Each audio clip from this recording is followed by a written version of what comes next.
lighting is shit. People can see inside my bedroom, but yeah, let's go. Hi guys! As I mentioned in my first video back, I am a city girl. I have been living in New York City for about 4 years now, and I'd like to think that makes me a certified New Yorker. So with the sense of entitlement that most New Yorkers have, I've put together a list of tips and tricks we wish tourists would know so they would stop bothering us. Hopefully these will make New York and New Yorkers themselves seem a little less scary. Because if you don't piss us off, we have no reason to be mean to you. Number 1. When walking through the streets of New York, wear headphones, but don't play music through them. If people think that you're listening to music on the streets, they're less likely to bother you for your time. Sometimes I even talk to myself when I have my headphones in, so that way people think that I'm like on the phone. Number 2, always be aware of your surroundings. The reason I mentioned not actually playing music through the headphones is that you need to constantly be aware of what is going on around you. Whether that be vehicle traffic, human traffic, doesn't matter. New York isn't as bad as it used to be, but you can never be too careful anywhere. Number 3, please stop stopping in the middle of the street to take pictures of the fucking skyline. I get it, New York can be beautiful. I don't care. You are annoying and you are in my way. If you so desperately need to take a picture of the skyline on 42nd and 8th, please step to the side of the sidewalk and take your picture. Do not be in the way of the infinite traffic that exists on a Manhattan sidewalk. You'll get run down, and there will be no remorse, because we sell our remorse to pay our rent.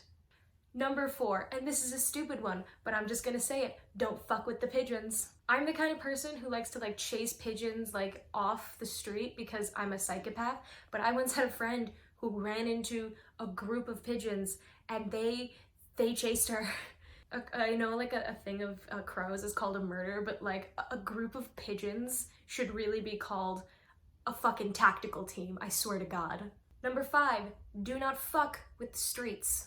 Listen, jaywalking is an art that a lot of New Yorkers have to learn to master. Even if the crosswalk says go, you should still look both ways because the world is full of idiots and Manhattan is full of idiots who are also assholes. And if you are crossing the street when it says don't cross because you don't see a car coming, always walk a little faster and make sure you look anyway because bicyclists never obey any traffic law. I have almost been hit by so many bicycles that should have been stopping at red lights or been in a bike lane, but they're not because... Number 6, learn to lie kindly.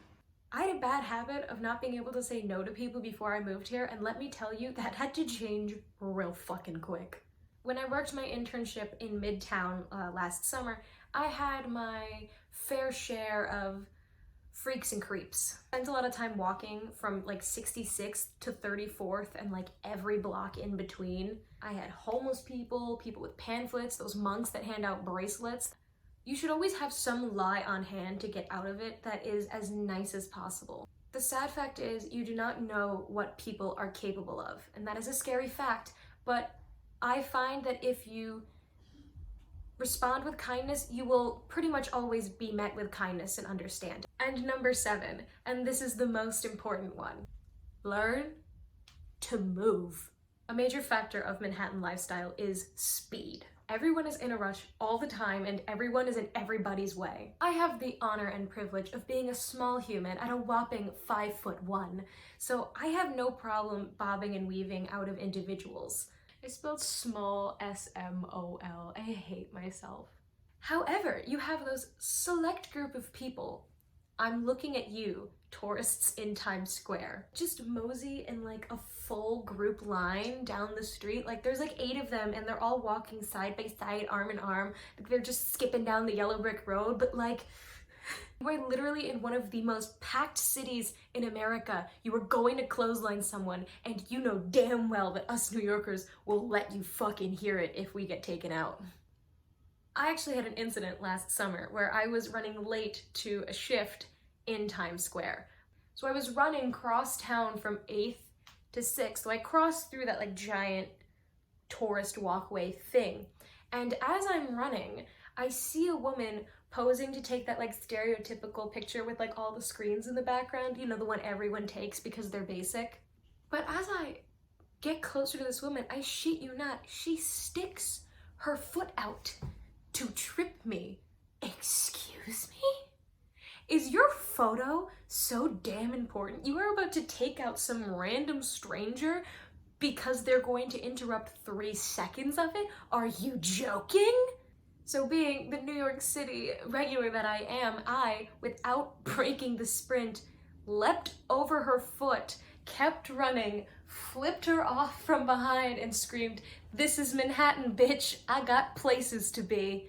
So there you go, the New Yorker's Guide to New York. I know us New Yorkers can come off as rude and aggressive, as exhibited by my behavior in this video, obviously, but my therapist says that that's just a behavioral issue and has nothing to do with New York. All jokes aside, New York City isn't really that bad. That may be biased coming from me, but I don't care. New York is a beautiful city. There is so much to see and love and appreciate, and I really do encourage people to come and experience it. I do. Just as long as you do it in the least annoying way to us natives. All right, that's enough. I need to stop. Now I can drop the harsh New Yorker persona now that I've scared you all away. Stay happy, stay healthy, and stay beautiful.